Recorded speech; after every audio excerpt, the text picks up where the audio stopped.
Olá, estamos na aula de número 59 e o assunto é verbo. Essa aula está dividida em duas partes. O primeiro vídeo, que é este, vai falar da função, das flexões e da conjugação dos verbos. E a segunda vai falar depois das classificações que o verbo pode ter. Nós vamos entrar a partir de agora numa nova categoria de classes de palavras. Então já vimos o substantivo, o artigo, o adjetivo, pincelamos alguma coisa de numeral, pronome e agora é a última categoria de palavras variáveis, a do verbo. Vamos ver a função. Para que serve um verbo? Ele tem a função de indicar uma ação, um estado ou um fenômeno da natureza. Todo fenômeno da natureza não deixa de ser também um tipo de ação, ok? E quando nós falamos de ação, nem sempre eu estou me referindo a movimento. Pode até ser. Por exemplo, se eu falar caminhar ou correr, correr é uma ação, que é de movimento. Mas pensar, por exemplo, é uma ação, mas não é movimento. Agora, presta atenção aqui. Verbo, eu também preciso conjugar. A palavra corrida é uma ação, mas eu não consigo conjugar a corrida. Eu corrida, tu corridas, então não é considerado, é uma ação, mas não é verbo. Então, para ser verbo, tem que indicar uma ação, um estado ou um fenômeno da natureza, mas também tem que ser possível de ser conjugado. Vamos ver alguns exemplos? Meu irmão já trabalha. Eu tenho aqui uma ação feita pelo irmão, que é a de trabalhar. Então, meu irmão já trabalha, a ação está marcada por um verbo. Se fossem meus irmãos já trabalham. Tem aí a flexão. Eu sou muito impaciente.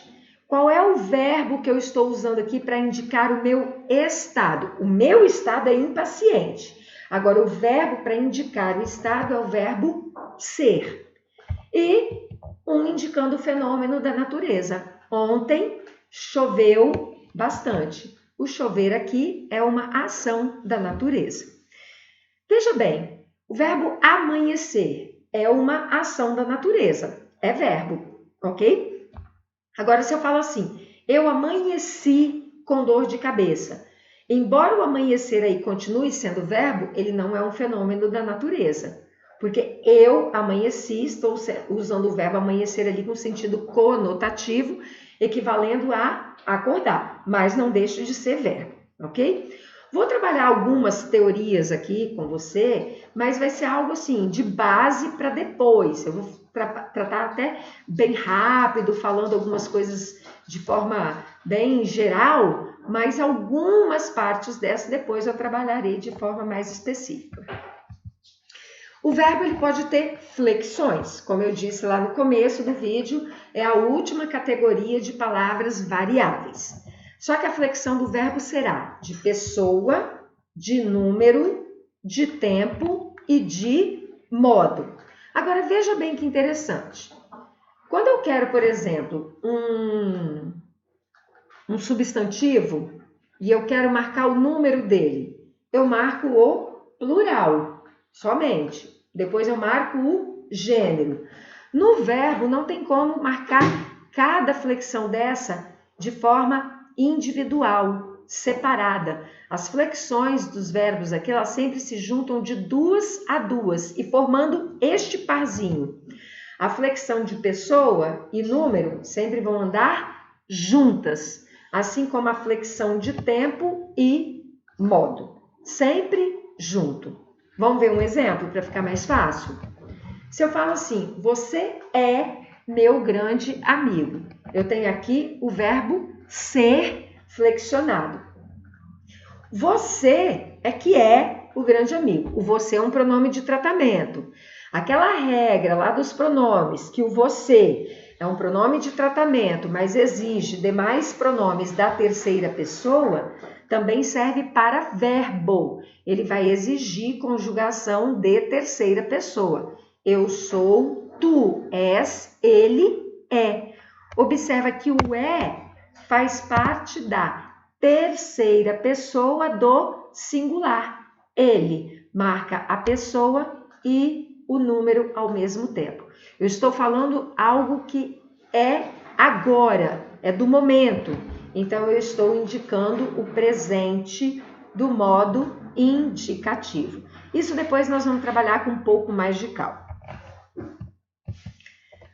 Os verbos se dividem em 3 grupos de acordo com a sua, que nós chamamos de conjugação. Só que essa conjugação aqui não é aquela flexão do eu, tu, ele, mas é o grupo de acordo com a terminação. A primeira conjugação são todos os verbos que terminam em AR. Você vai pegar o verbo na sua forma primitiva, sem estar flexionada, e vai ver como é que termina. Se ele terminar com essa vogalzinha A, significa que ele é da primeira conjugação. Gostar, andar, caminhar, pensar, admirar. Da segunda conjugação, são os verbos que terminam em ER, que é o caso do sofrer, perder, dever, mexer, conter. Da terceira conjugação, são os que terminam em IR, que é o caso do cair, dividir, substituir, partir, pedir. Essas vogais aqui nós chamamos de vogais temáticas. Na nossa língua, todo verbo se encaixa ou na primeira, ou na segunda, ou na terceira conjugação, porque ele sempre vai terminar em AR, ER ou IR. Só que tem uma única categoria que não termina com essas vogais aqui. Ah, mas quer dizer que tem uma quarta conjugação? Não. É o verbo por, e tudo que termina em OR como verbo é derivado do por. Por, repor, transpor, decompor, impor. E eles são considerados verbos da segunda conjugação. Ah, mas por quê? Isso vem da etimologia da palavra, do latim, da forma como ele era escrito no latim. Então, quando veio para o português, ele se manteve na segunda conjugação. Vou falar rapidamente sobre modo, tempo e formas nominais. Lembra lá que uma das flexões é de tempo e modo? Pois é, nós temos 3 modos do verbo.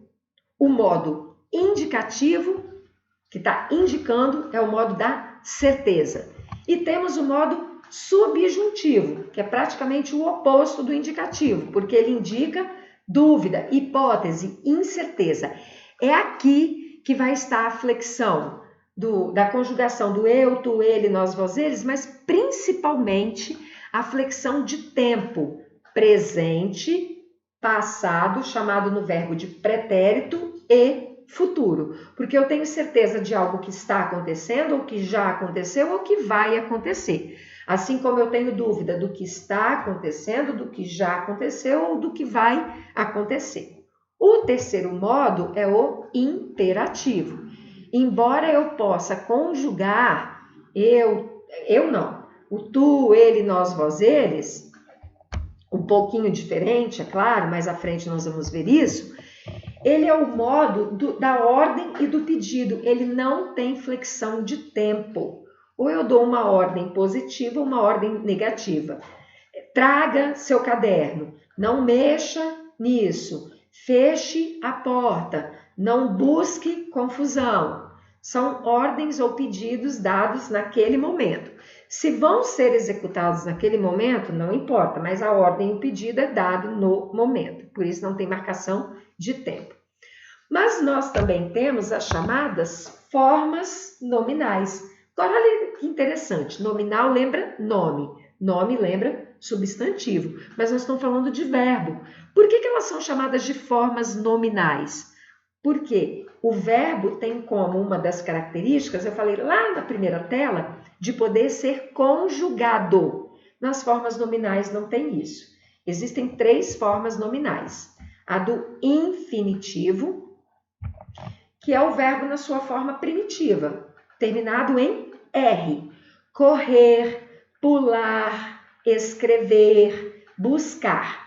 Existe o chamado infinitivo pessoal, mas nós não vamos entrar nisso agora, tá? Nós só vamos ver essa categoria do infinitivo terminado em R. Depois nós temos o gerúndio, que é a forma do verbo terminada em NDO.